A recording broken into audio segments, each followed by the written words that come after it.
The ancient city of Ephesus was founded by the Greeks in the 10th century BC.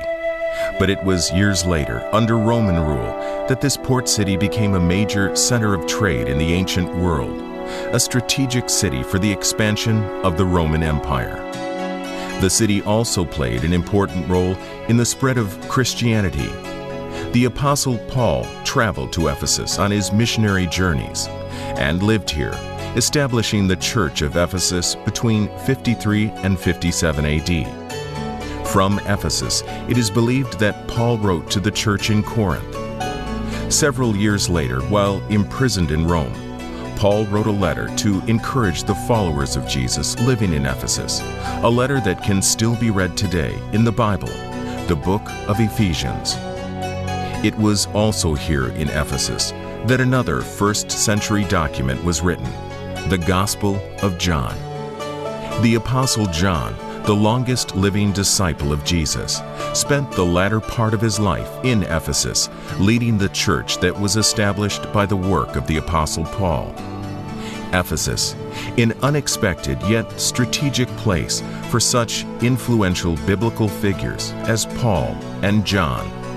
A Roman city of idol worship, filled with temples and gods. A city that needed to hear their message.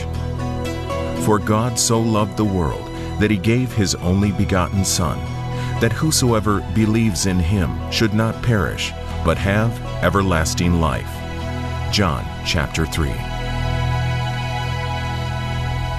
When most people try to understand the Gospel of John, they imagine Galilee, the lake, John and his brother James, their father Zebedee, fishing, and all those stories we know from the Gospels. Or they think about Jerusalem, the busy city with the temple there and the crowds, Jesus tearing up the temple. But I think if you're going to imagine the Gospel of John and really understand it, this is the place where you have to begin, Ephesus, because this is the place where John wrote the Gospel.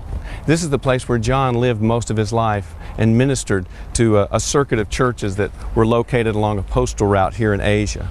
This is John's city. Ephesus is sort of the pagan sister city of Jerusalem. They're both temple cities. Jerusalem, of course, had Herod's enormous temple. But here in Ephesus was one of the 7 wonders of the world, the Temple of Artemis. It's located just below us. It's only an empty field now, just one single column standing there. But that was one of the 7 wonders of the world. Imagine that.